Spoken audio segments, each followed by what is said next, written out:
નમસ્કાર. વિકસિત ભારત બિલ્ડાથોન 2025 આત્મનિર્ભર ભારત. નમસ્કાર, મારું નામ રાઠોડ વેલર મહેશભાઈ છે અને મારી શાળાનું નામ ઝુંડાસવાડા નંબર 7 છે, તાલુકો ગઢડા, જિલ્લો બોટાદ. અમે આજે આત્મનિર્ભર ભારત થીમ અંતર્ગત ગ્રીન એનર્જી પર પ્રોજેક્ટ લઈને આવ્યા છીએ. આ અમારું સ્માર્ટ વિલેજ છે. આ ઉપરાંત સરકારી જમીન પર સોલાર લગાવેલા છે, ખેતીમાં પણ સોલાર લગાવેલા છે, વિલેજ પર સોલાર લગાવેલા છે. ઢોરાવાળી જમીન પર પવનચક્કી લગાવેલ છે.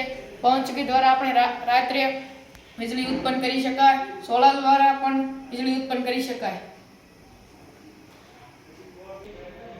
અંતરિયાળ ગામ અને અંતરિયાળ ખેતીમાં પણ વીજળી પહોંચાડવાનો અમારો હેતુ છે.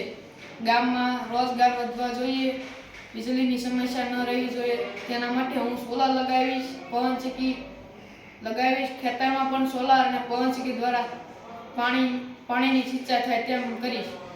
ગામમાં રોજગાર વધવા જોઈએ અને ગામમાં સ્વચ્છ અને સફાઈ થવી જોઈએ.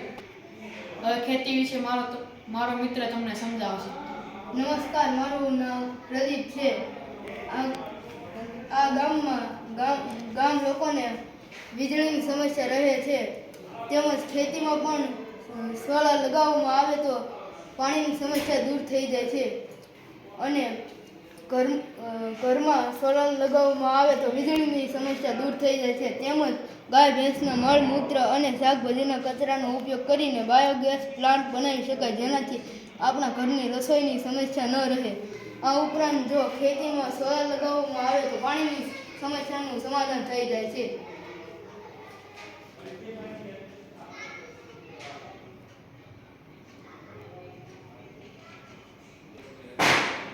ચાલો આપણે સ્માર્ટ ગામડા બાદ સ્માર્ટ સિટી તરફ જઈએ. આ અમારો ચંદ્રયાન 3 છે. તેમાં ખર્ચો પણ બહુ થાય છે. હું ભવિષ્યમાં એવું વિચારું છું આ પણ સોલાર પેનલ દ્વારા ચાલે. આ અમારી સોલાર પેનલ છે. સોલાર પેનલ દ્વારા આપણે મોટી માત્રામાં વીજળી ઉત્પન્ન કરી શકાય. આ સોલાર પેનલ છે. ગામમાં રહેણાંક વિસ્તાર અને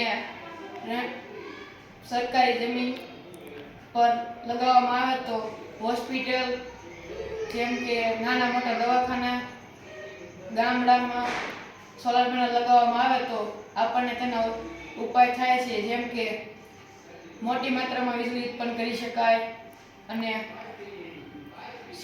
ગામડામાં પણ ઉપયોગ કરી શકાય અને હોસ્પિટલમાં ઉપયોગ કરીએ તો તેમાં બિલ પણ ન આવે. આ સોલાર વોટર હીટર છે. તેનાથી આપણે સોલાર વોટર દ્વારા પાણી ગરમ કરી શકીએ. વેસ્ટ સેન્ટર છે. સૂકો કચરો, ભીનો કચરો, પ્લાસ્ટિકનો કચરો, ગમે તેવો કચરાનો ઉપયોગ ખેતીમાં કરવી તો ખેતીનું ઉત્પાદન ખૂબ સારું થાય છે. આ ઉપરાંત રોડ રસ્તા પર ચાલતા વાહનો પરનો ધુમાડો થાય તેનાથી ઘણું બધું પ્રદૂષણ થાય છે. હું અને મારો મિત્ર બસમાં જતા હતા કે બસ ઘણો બધો ધુમાડો કાઢતી હતી, તો મને ઉપાય સ્વરૂપે લાગ્યું કે આમાં પણ સોલાર લગાવવામાં. અમારે વિજ્ઞાનમાં ભણવામાં આવે છે કે આજકાલ પ્રદૂષણ બહુ વધુ થાય છે. તે ઉપરાંત અમે રોડ રસ્તા પર ચાલતા વાહનોમાં પણ પ્રદૂષણ ઘણું થાય છે. આ અમારું મોડેલ છે બસનું. તેમાં સોલાર લગાવેલું છે. ભવિષ્યમાં પણ ઈંધણ ખૂટી જાય તો તે સોલાર દ્વારા ચાલી શકે એવું અમે વિચારીએ છીએ. આનાથી પ્રદૂષણ પણ નહીં થાય. મેં વિડીયો જોયો છે કે સોલાર રોલરવાળું આવ્યું છે કે જેમ કે કપડાં વાળીએ તેમ સોલાર વળી જાય. તે આપણે ગમીને ફરવા જઈએ તો લઈ જઈ શકીએ. ફોનમાં ચાર્જિંગ ન હોય, કારમાં ચાર્જિંગ ન હોય તો કરી શકીએ. તડકે રાખીને ચાર્જ થાય પછી આપણે ચાર્જ કરી શકીએ. સ્માર્ટ ગામડું અને સ્માર્ટ સિટી વિશે કેવા ફાયદાઓ થાય છે તે હું તમને જણાવું છું. સોલાર અને પવનચક્કી દ્વારા વીજળી માટે આપણે આત્મનિર્ભર રાખીએ છીએ. સોલાર અને પવનચક્કી આપણે જ્યારે સાંજે સૂઈ જઈએ છીએ ત્યારે વીજળી અને સોલાર અને પવનચક્કી આપણી માટે વીજળી ઉત્પન્ન કરે છે.